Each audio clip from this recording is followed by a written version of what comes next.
자, 오늘 살펴볼 종목은 진양제약입니다. 제가 우선 이전 시간에 내년에 코스피는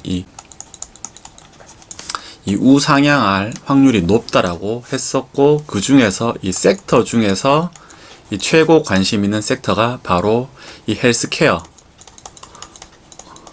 즉 제약, 바이오 섹터라고 말씀을 드렸습니다. 그래서 그 중에서 제약 중에서 한 종목을 뽑는다라고 한다면은 바로 진양제약이 되어서 오늘 진양제약을 분석해 보려고 합니다. 하지만은 오늘 진양제약을 분석을 해 보지만은 제가 생각할 때 내년 2024년은 제약 바이오주가 상당히 아웃퍼폼할 것으로 예상되기 때문에 제약 바이오 둘 중에 하나는 오를 정도로 제약 섹터 전역에서 상승 기류가 나타날 것으로 보입니다. 자, 그렇게 된다라고 본다라면은 어느 것이 오를지 사실 정확하게 맞추기는 쉽지 않고, 이렇게 분석을 하더라도 오히려 바스켓으로 담는 전략이 훨씬 유효할 것으로 보여집니다.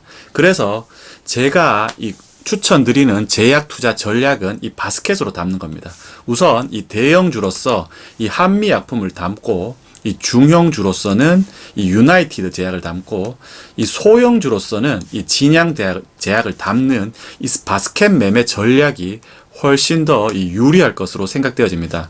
예를 들어서 포트폴리오에서 제약이 한 40%를 차지한다면은 그 40%를 각각 일정하게 나누어서 포트폴리오를 담는 것을, 제약주를 담는 것이 훨씬 더 유리하다고 보실 수 있습니다.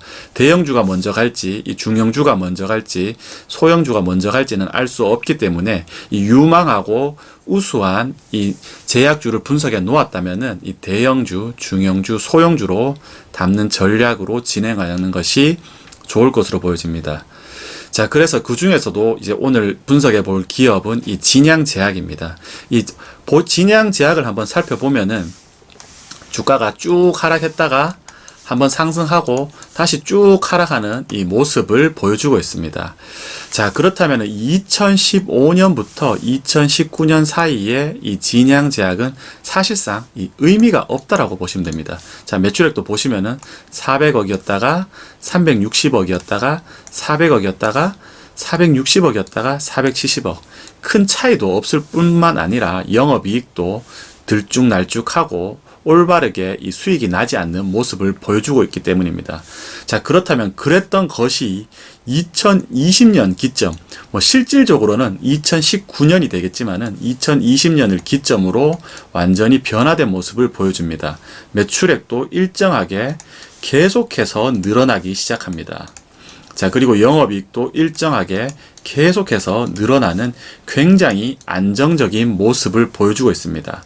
매출액이 늘어남에 따라서 영업이익률도 9%에서 11%, 11%에서 15%대로 계속해서 늘어나는 모습을 보여주고 있습니다. 어느 정도 일정하게 성장하는 모습을 보여주고 있습니다. 반면에 주가는 2020년에 피크를 찍고 계속해서 21년, 22년, 23년, 3년째 하락하는 모습을 보여주고 있습니다.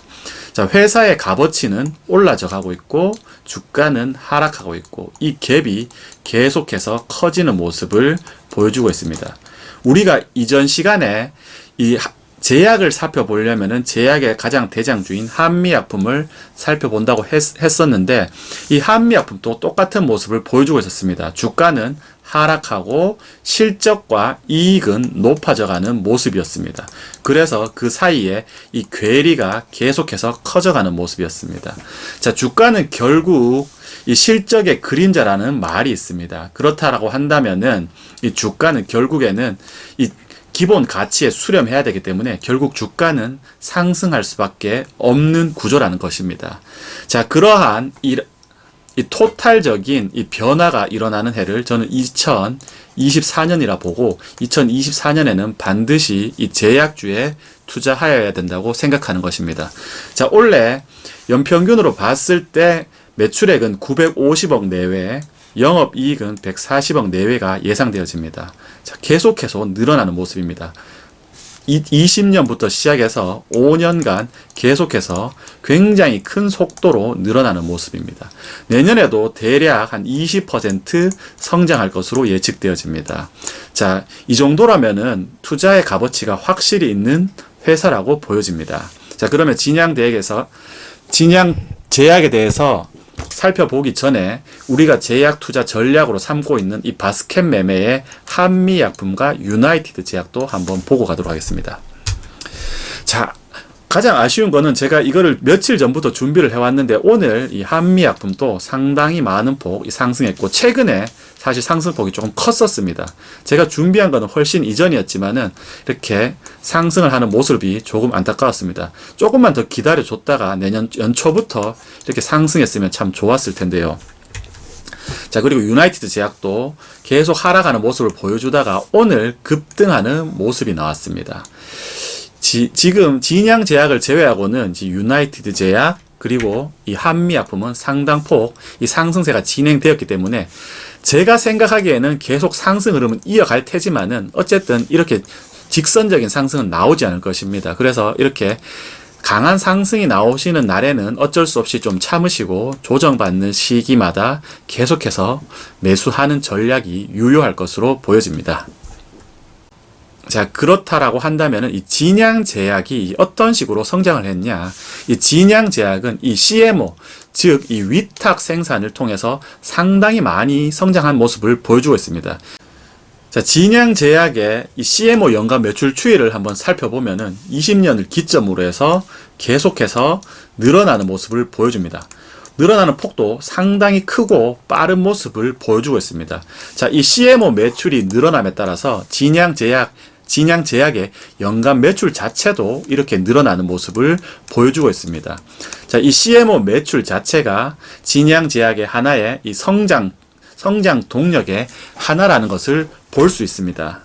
자, 그러면은 이 진양제약을 살펴보면은 진양제약은 2017년도에 이 CGMP 인증을 받은 이 원주 공장을 완공하고 이 신약 연구개발센터를 기반으로 신약을 즉 이 신약은 아니지만 이 제네릭을 이 개발하기 시작합니다. 제네릭 자체도 단순히 이거 생산만 하는 것이 아니라 이 제네릭으로 인증을 받으려면은 이 생동성 실험, 즉 이 생물학적 동등성 실험을 해서 이 원 약품 대비 이 80% 이상의 약물 효과가 있을 때만 이 제네릭으로 이 인증을 해줍니다. 그래서 이 제네릭을 만들 때도 반드시 일정 부분 임상을 거쳐야 하는 것입니다. 자, 진양제약은 이 CGMP 인증을 받은 이 원주 공장 완공과 더불어서 이 신약연구개발센터를 통해서 이 제네릭을 이 개발하기 시작한 겁니다. 자, 그때부터 진양제약의 매출과 이익이 좋아지기 시작합니다. 이전에는 이 진양제약 자체가 사실상 이 제약회사가 아닌 이 약품 이 도매상에 불과했습니다. 그래서 자신들의 자체 약품이 아니고 다른 제약회사에서 진양제약이라고 이름을 붙인 약을 사와서 판매를 했던 것입니다. 자, 그랬기 때문에 판매량도 적었고 약을 판매하더라도 이익 수준이 상당히 낮았습니다. 자, 그랬던 것이 이 계기가 된 것이 2017년 이 공장을 완공하고 또한 이 서울대학교 약학대학 내에 이 신약연구개발센터를 통해서 이 제네릭을 개발하기 시작합니다. 자, 그래서 이후에는 이 주력 제품들을 기존에 이 위탁 생산을 통해서 이 오던 것을 이 자사에서 직접 생산하기 때문에 가격 경쟁력도 우수할 뿐만 아니라 이익률도 상당히 높아졌던 것입니다. 자, 뿐만 아니라 앞서 살펴보았듯이 이 진양제약의 매출 성장과 궤를 같이 하는 것이 바로 이 CMO, 이 위탁 생산입니다. 자신들이 만든 이 자사 제품을 이 타 회사의 이 위탁 생산으로 판매하기 시작하는 겁니다. 자, 그래서 자신들 스스로도 이제 판매하는 약품, 즉 자사 제품의 자사 제품으로 판매하는 약에 대한 이익률도 높아졌을 뿐더러 이 CMO를 통한 매출 증대와 이 이익 증대가 동시에 일어나기 시작한 것입니다. 자, 그래서 진양제약은 그러한 성과가 나타나기 시작한 것이 바로 2020년부터라고 볼 수 있습니다. 자, 계속해서 공격적으로 이 제네릭 개발을 진행하고 있기 때문에 향후에도 계속적으로 성장할 수 있는 것은 바로 이 진양제약 이 원주 공장과 이 신약 개발 센터를 바탕으로 한 지속적인 제네릭 출시입니다. 그래서 이 전문의약품, 이 ETC라고 부르는 이 전문의약품의 이 원예 처방, 이제 누적 매출 순위를 살펴보면은 어떤 약이 많이 팔리는 약인지 알 수 있습니다. 자, 1위 하는 약이 바로 이 리피토인데, 이 리피토라는 약은 이 아토바스타틴, 즉, 이 고지혈증 약입니다. 이쪽 시장이 상당히 크다라는 것을 볼 수 있습니다. 2위인 로스젯도 이 로슈바스타틴, 이 스타틴이라고 들어가는 약, 아토바스타틴, 로슈바스타틴, 이런 스타틴 계열들은 대부분 다 이 고지혈증 약이라고 볼 수 있습니다. 이 로슈바스타틴과 에지티마이브라는 약의 이 복합제인 이 로스젯이 또한 이 고지혈증 약이 2위라는 것을 볼 수 있습니다. 이 3위 약은 이 글리아타민이라고 이 콜린알포세레이트라고 이 CNS, 즉 이 중추신경계에 이 작용하는 약인데, 사실상 이런 약은 실질적인 약의 효능보다는 이 마케팅으로 판매되는 약이라고 볼 수 있습니다.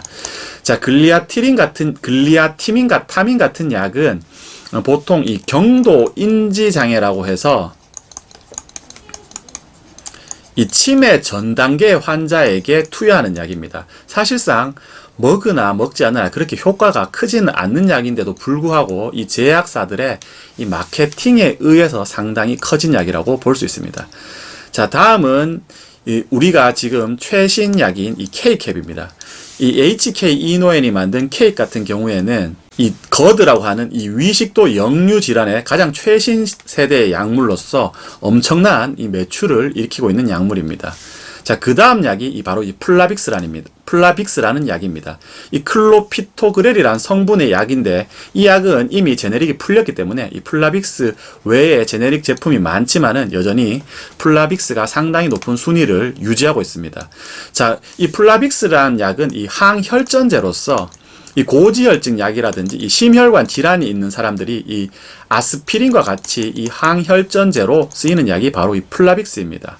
자, 그리고 이 종근당의 이 글리아타민과 글리아티린 성분이 똑같죠. 이 콜린 알포세레이트로 이 CNS에 이 작용하는 약물입니다. 그 다음 이제 나오는 약이 뭐 아리셉트, 뭐 릭시아나, 그리고 또 이제 9위로 나오는 약물이 바로 이 아토젠이라고 앞에서 했죠. 이 스타틴 계열은 다 고지혈증 약, 이 아토바스타틴과 에지티마이브 약의 이 복합제입니다. 역시 이 약도 이 고지혈증 약입니다. 그 다음이 이 트윈스터라고 해서 암로디핀이라는 이 CCB 고혈압의 이 칼슘 채널 블로커와 이 텔미살탄이라는 ARB 복합제입니다. 이것은 이 고혈압 약이라고 보실 수 있습니다. 그 다음에 나온 또 11위가 또 로슈바스타틴. 앞에 이 로슈바스타틴과 이제 에지티마이브의 복합제 이 로수젯이 2위고, 또 로슈바스타틴 이 단일제가 또한 11위로 올라 있을 만큼 약품 처방에서 이제 고혈압, 이 고지혈증 약이 상당히 큰 시장을 차지하고 있는 것을 보실 수 있습니다. 자, 12위부터 이제 또 계속 한번 찾아보면은 15위도 이 아모잘탄, 이것도 역시 고혈압 약이고요. 엑스포지 이 고혈압 약이고요. 자, 그리고 쭉쭉쭉 내려가도 로수바미브, 그것도 에지티마이브랑 로슈바스타틴의 복합제이기 때문에 이건 고지혈증 약이고, 고지혈증 약이듯이 이렇게 상위로 많이 처방되는 약에는 이 고지혈증 그리고 이 고혈압 약이 상당히 많은 부분을 차지하고 있다는 걸 보실 수 있습니다. 그렇기 때문에 우리가 제약회사를 선정하더라도 이 고지혈증, 이 고혈압, 그리고 하나 더 더하자면 이 당뇨입니다. 지금 여기는 안 나왔지만은 그 다음 순위에는 이 당뇨약이 상당히 많이 나옵니다. 이 당뇨약을 가지고 있는 제약회사, 그리고 또한 이 최신 세대의 약품을 가지고 있는 회사를 선점하는 것이 상당히 중요합니다. 우리가 가장 좋은 것은 이 오리지널 약을 가지고 있는 것이 가장 좋겠지만은 이것은 거의 이 외자사들이 대부분 가지고 있고, 이 외자사들이 국내에 들어올 때는 이 대형 제약사와 이 코마케팅을 통해서 판매를 하고 있습니다. 자, 그러면 이 외자사가 가지고 있는 오리지널 약이 이 약품 특허가 풀리게 되면은 이 퍼스트 이 제네릭이 생산되게 됩니다. 자, 그렇다면은 외자사들이 이제 오리지널로 가지고 있는 약이 예를 들면 1,000원에 팔렸다고 합시다. 그렇다면은 이 퍼스트 제네릭이 내려오면서 약가가 800원으로 깎이게 됩니다. 그럼 이 오리지널 약들이 이제 800원으로 판매하게 되고, 이 퍼스트 제네릭을 출시한 회사들은 뭐 700원 그리고 뭐 600원까지도 판매를 할 수 있게 됩니다. 하지만 이 오리지널 약 대비 가격이 좀 더 떨어졌을 뿐이지 제네릭으로서는 상당히 많이 남는 시장입니다. 그렇기 때문에 제네릭을 가지고 있더라도 이 퍼스트 제네릭, 즉 최신 세대의 약물에 가장 근접한 약물을 많이 가지고 있는 회사가 상당히 유리하다고 보실 수 있습니다. 자, 그렇다면은 제약회사를 투자할 때 제가 앞서서 말씀드렸다시피 이 시장이 큰 게 이 고지혈증 시장이 상당히 크죠. 그 다음에 이제 고혈압입니다. 고혈압, 그리고 이 당뇨입니다. 이 당뇨 약 중에서 이 최신 세대의 약물을 많이 가지고 있는, 즉 이 퍼스트 제네릭을 많이 가지고 있는 회사들이 상당히 수익성도 좋을 것이고 약가 또한 비싸기 때문에 매출액도 상당히 좋을 것입니다. 그래서 이러한 부분들을 살펴보고 제약회사 투자하는 것이 상당히 중요한 부분이라고 보실 수 있습니다. 자, 그리고 우리는 보통 이제 광고를 통해서 이거 우루사 아니면 뭐 가스 활명수 이런 일반 의약품, 우리가 흔히 이 OTC라고 하는데요. 이 일반 의약품을 많이 접하게 되지만은 결론적으로 이 병원에서 처방해주는 전문 의약품, 이 ETC 처방이 상당히 매출이 크다라는 점. 그래서 이 ETC를 잘하는 회사가 진짜 잘하는 회사라는 점을 염두에 두시고 분석하시는 것이 중요할 것 같습니다. 자, 그렇다면은 우리 이 진양제약이 지금 잘하고 있냐 한번 살펴보도록 하겠습니다. 앞서 살펴보았듯이 처방 3위인 이 플라빅스, 즉 이 고지혈증 약입니다. 이 고지혈증 약의 제네릭을 가지고 있습니다. 크리빅스, 이 클로피토그렐이라는 성분인데 이 크리빅스를 가지고 있기 때문에 이 고지혈증에서 가장 많이 팔리는 약의 제네릭을 가지고 있다는 점 아주 훌륭하다고 보실 수 있습니다. 자, 그리고 앞서 살펴봤지만은 현재 지금 처방 2위를 하고 있는 아토바스타틴과 에제티미브의 복합제를 또한 가지고 있는 회사입니다. 가장 최신 세대의 이 고지혈증 약을 가지고 있고 또한 복합제이기 때문에 약가 방어도 상당히 유리할 것으로 보여집니다. 그리고 최신 세대의 이 고혈압 제제인 이 ARB 이 복합 제제를 가지고 있는 이 발사르탄과 암로디핀의 이 복합 제제를 가지고 있는 것도 상당히 훌륭하다고 보실 수 있습니다. 자, 그러면은 이 최신 세대의 이 고지혈증 약과 그리고 이 고혈압 약을 모두 다 가지고 있기 때문에 마케팅적으로 상당히 유리하고 이쪽 약물들이 매출이 발생하게 된다면은 약가도 좋을 뿐더러 이익률도 상당히 좋다라고 보실 수 있습니다. 자, 다음은 이 소화기입니다. 이 소화기 쪽에는 사실 이 가장 최신 세대의 약물이 이 P캡 약물인 이 K캡이라고 보실 수 있습니다. 자, 그런데 이 K캡 약물은 아직 이 제네릭이 오리지널 이 특허 기간이 완료되지 않았기 때문에 그 이전 세대의 가장 최신 세대의 약물인 이 에소메프라졸 약물을 가지고 있는 에소존이라는 제네릭을 가지고 있기 때문에 이 부분에서도 상당히 훌륭하다고 보실 수 있습니다. 특히 이 에소메프라졸 같은 경우에는 이 K캡이 나오기 전에 이 오리지널 약품인 이 넥시움이란 약품으로 이 글로벌로 연간 2조 원을 판매했던 약품으로 상당한 이 블록버스터 약물이라고 보실 수 있습니다. 레마비피드는 상당히 오래된 약물이고요. 자, 그리고 앞서 보셨다시피 제약사들이 이 마케팅으로 판매한 약품인 이 콜린 알포세레이트, 이 CNS에 작용하는 이 경도 이 인지장애 약물인 이 아세콜도 또한 판매하고 있기 때문에 이쪽도 매출과 이익률에 상당히 도움되고 특히 이 마케팅 쪽으로는 상당히 유리할 것으로 보여집니다.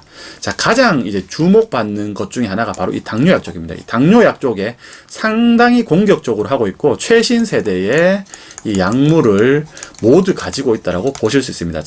당뇨약 같은 경우에는 이 상당히 오래되고 이 약가도 저렴한 이 메트포민처럼 이 상당히 오래되고 이 약가도 저렴한 약물도 있지만은 이 최신 세대의 약물들이 약가도 좋고 이 이익률도 좋기 때문에 이쪽 약품을 가지고 있냐가 상당히 중요한 포인트입니다. 이 시타글립틱 같은 경우에는 지금 가장 최신 세대의 약물인 SGLT2 이니비터가 나오기 직전에 나온 가장 최신 세대의 약물 이 DPP4 이 이니비터가 되겠습니다. 그렇기 때문에 이쪽 약물만 하더라도 처방도 상당히 브로드하게 되고 약가도 여전히 높은 수준에서 유지되고 있기 때문에 상당히 훌륭합니다. 또한 가장 최신 세대의 이 당뇨약이라고 할 수 있는 SGLT2 이니비터 억제제도 가지고 있기 때문에 더군다나 이 진양제약 같은 경우는 이 DPP4 이니비터인 이 시타글리틴과 SGLT2 이니비터인 이 디파글리플로진의 이 복합제까지 가지고 있기 때문에 최신 세대의 약물을 상당히 잘 가지고 있다라는 거. 그리고 이 DPP4 이니비터인 이 자누그린과 DPP4 이니비터 복합제인 이 자누메트도 가지고 있다라는 점. 그리고 이 테네리글리틴과 이 메트폴민 복합제까지 아주 이 라인업이 상당히 좋다라는 점입니다. 이 당뇨병도 최신 세대 약을 모두 다 가지고 있다는 점이 아주 훌륭하다는 점입니다. 자, 기타 이 OTC랑 헬스케어 부분은 사실상 그게 중요하지 않기 때문에 넘어가도록 하겠습니다. 자, 그런 식으로 이 진양제약 같은 경우에는 이 제네릭에 대한 투자를 상당히 공격적으로 이어왔고 이 제네릭에 대한 투자가 결국 이 성과로 계속 이어져 오고 있습니다. 앞서 살펴봤다시피 이 고지혈증 그리고 이 고혈압 그리고 이 당뇨 시장이 상당히 큰데 이 시장에서 강력하고 공격적인 투자를 계속 진행해서 최신 세대의 제네릭을 계속해서 생산해내고 있다는 점입니다. 앞서 말씀드렸다시피 이 제네릭 자체도 생산만 한다고 되는 것이 아니라 반드시 이 생동성 실험을 거쳐야 되기 때문에 어느 정도의 임상이 필요한 부분입니다. 이러한 부분을 계속해서 공격적으로 진행하고 있기 때문에 향후에도 이 매출 성장에 상당히 도움된다는 점입니다. 그것을 바탕으로 인해서 2020년부터 계속해서 이 공격적인 이 CMO 매출과 매출 성장률을 나타내고 있습니다. 24년에도 더 큰 수준의 이 CMO 매출 성장률이 나타날 것으로 보입니다. 그에 기반한 이유가 바로 이 CMO 주요 예상 품목으로 우리가 한번 살펴볼 수 있습니다. 이 아토바스타틴과 이 에제티마이브의 이 복합제, 가장 최신 세대의 고지혈증 약인 이 아토제 제네릭을 이 대웅제약을 필두로 한 22개의 고객사에 이 CMO로 제공하고 있다는 점.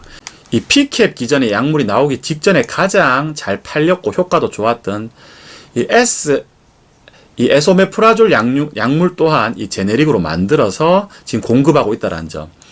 그리고 이 플라빅스로 대표되는 이 클로피토그렐, 이 크리빅스를 생산하고 있다는 점.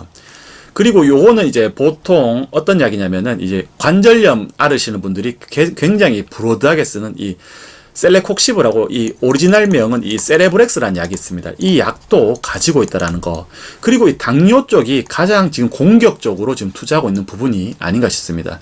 가장 최신 세대의 약인 SGLT2와 이 SU 제제, 이 설포닐 유리아 제제의 복합제를 만들어서 지금 계속 진행하고 있다는 점. 이러한 점들이 앞으로의 매출 성장이 당연히 일어날 수밖에 없다라는 점을 우리가 이것만 보더라도 알 수 있습니다. 최신 세대의 고지혈증, 고혈압, 당뇨약에 대해서 굉장히 강한 투자를 하고 있고 이러한 부분들이 매출로 이어지고 있다는 점은 2024년에 이 매출 성장의 더욱더 밝다라는 점을 보실 수 있습니다. 자, 이처럼 이 진양제약의 연구개발 실적만 보더라도 2017년에 이 로수바스타틴정을 시작으로 인해서 이 모가톤, 이 아토바스타틴, 아토란, 또 로수바스타틴, 로수바틴정, 이 플라빅스인 크라빅스, 그리고 에소메프라졸인 에스졸정, 그 다음에 이 진토제정, 그 다음에 세레브렉스인 세레브렉스 캡슐정, 그리고 이 디파그린까지 계속해서 이 공격적으로 이 고지혈증, 고혈압, 당뇨 시장을 공략하고 있는 모습을 알 수 있습니다. 자, 지금 최근만 보더라도 23년에 이 디파그린정, 22년에 이 세브렉스 캡슐 같은 경우에도 계속해서 이런 최신 세대 약물을 뽑아냄으로 인해서 이 이 고혈압, 고지혈증, 당뇨 시장에 라인업을 갖춤으로 인해서 상당히 공격적으로 이 마케팅을 할 수 있고, 이를 바탕으로 이 CMO 매출과 이 자체 매출을 계속해서 늘려나고 있다는 점이 상당히 고무적이라고 보실 수 있습니다. 특히 이 제약회사를 다녀보신 분들은 아시겠지만은, 이 하위 제약회사에서는 뭐 우리가 이제 가장 큰 이 시장이라고 할 수 있는 이 내과에 갔을 때 팔 약이 없다라는 점입니다. 진양제약도 한때는 그랬을 것입니다. 하지만 지금 고지혈증, 고혈압, 당뇨 등 가장 많이 팔리고 이 만성질환자가 많은 이 시장에 공격적인 투자를 통해서 이 약물 라인업을 최신 세대로 갖춤으로 인해서 이제 팔 약이 많아졌습니다. 그렇기 때문에 자체 판매량도 늘 뿐만 아니라 이러한 라인업을 바탕으로 이 CMO 매출도 급격하게 성장할 것으로 보여지는 부분입니다. 자, 앞서도 이 진양제약이 이 SGLT2 이니비터와 이 SU 제제의 이 복합제를 만들어서 시장에 내놓았다고 말씀드렸습니다.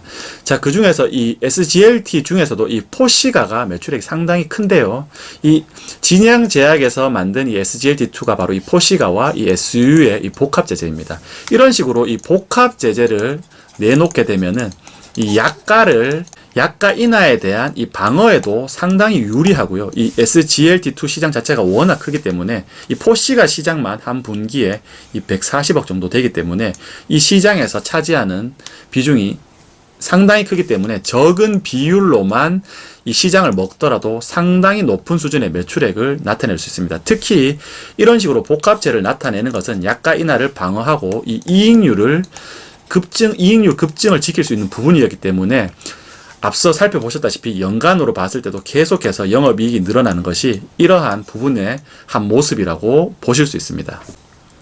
자, 앞서 말씀드렸다시피 이 K캡 자체가 지금 그 처방액의 약 4위 정도 차지할 정도로 엄청나게 높은 수준을 가지고 있는데, 이러한 K캡조차도 조만간 특허가 만료되고 또한 이 퍼스트 제네릭이 나옵니다. 이 퍼스트 제네릭에 이 도전하는 회사 중에 하나가 바로 이 진양제약입니다. 앞에서 살펴보았듯이 이 당뇨, 이 고혈압, 고지혈증, 그리고 이 GERD, 이 소화기 쪽도 상당히 시장이 큰데, 이처럼 오리지널 약품이 퍼스트 제네릭 풀릴 때 이 퍼스트 제네릭이 가장 이 약가도 높고 이익도 큽니다. 그래서 이쪽 시장으로 계속해서 진양제약이 이 투자하고 있는 모습을 보여주는 것도 바로 이러한 예입니다. 이처럼 진양제약은 이 퍼스트 제네릭과 이 최신 세대의 약물 라인업을 갖추기 위해서 상당히 노력을 많이 하고 있기 때문에 향후에도 계속 발전성이 크다는 것이 이러한 모습을 보여주고 있습니다. 이 특수 관계인이 투자를 하면은 회사가 좋아질 징조이다, 주가가 상승할 징조이라고 하는데, 올 7월에 특별 관계자, 이 자녀로 추정되는 분이 이 장내 매수를 통해서 주식을 이 매수한 모습도 포착되고 있습니다. 지금 앞서 살펴보았다시피 이 매출과 이익은 계속 좋아지고 있는데 주가는 반대로 계속 하락하고 있기 때문에 이 가장 내부자라고 할 수 있는 이 대주주의 자녀들이 주식을 매수했다는 것으로 봐서도 최근 이 시점이 가장 바닥권이 아닌가라고 보여집니다. 자, 결국 이러한 방식을 통해서 진양제약은 이 외형과 수익성을 계속해서 개선해왔고, 앞으로도 이 외형과 수익성이 개선될 모습이 상당히 많이 남아있다고 보실 수 있습니다. 지금 가지고 있는 라인업도 상당히 우수하다고 보실 수 있습니다. 자, 그래서 진양제약은 이 CMO 매출 개선으로 매출이 성장했지만 계속해서 아직도 성장할 부분이 상당히 많다라는 점, 그리고 이전에는 이러한 소형 제약회사가 다 그렇다지만 이 로컬 영업만 진행하게 됩니다. 하지만 이후에는 이 종합병원으로 이 매출 영업 채널을 다변화하게 되고, 이 종합병원에 들어간다는 것은 상당히 매출이 퀸덤 점프로 증가할 확률이 높습니다. 한 예로 이 세브란스 병원에서 한 해 동안 쓰는 처방하는 약품이 대략 6천억 원 가량입니다. 그래서 이 고혈압, 당뇨 이 한 약을 넣기만 해도 연간 수백억 원은 그냥 나올 정도로 종합병원 매출은 상당히 크다라고 보실 수 있습니다.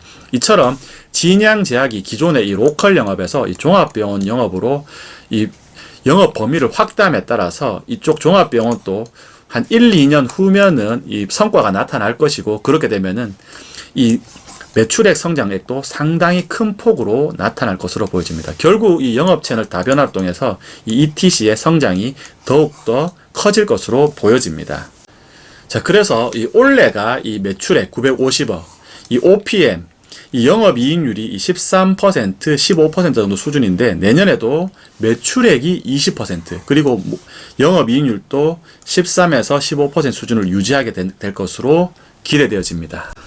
자, 오늘 진양 제약에 대해서 한번 살펴보았고, 저 같은 경우에는 내년에 이 제약주가, 제약바이오가 이 내년 한 해를 이끌 가장 강력한 이 섹터가 될 것으로 예측하고 있습니다. 자, 그렇기 때문에 이 제약주를 투자하시더라도 이 진양 제약만 저평가된 것이 아니라 지금 시장에는 저평가되어 있는 제약주가 상당히 많습니다. 그렇기 때문에 제약주를 투자하시더라도 이 바스켓으로 담을 것을 권유드리고, 이 대형주, 이 중형주, 소형주로 나누어서 각각 일정 비율로 나누어서 포트폴리오를 채워 나가실 것을 권유드립니다. 자, 오늘은 이 진양 제약에 대해서 살펴보았고, 다음 시간에는 제가 넘버 2로 생각하는 섹터인 이 반도체에 대해서 한번 살펴보도록 하겠습니다. 그리고 이 반도체에 대해서 살펴보고 그 이후에 이 반도체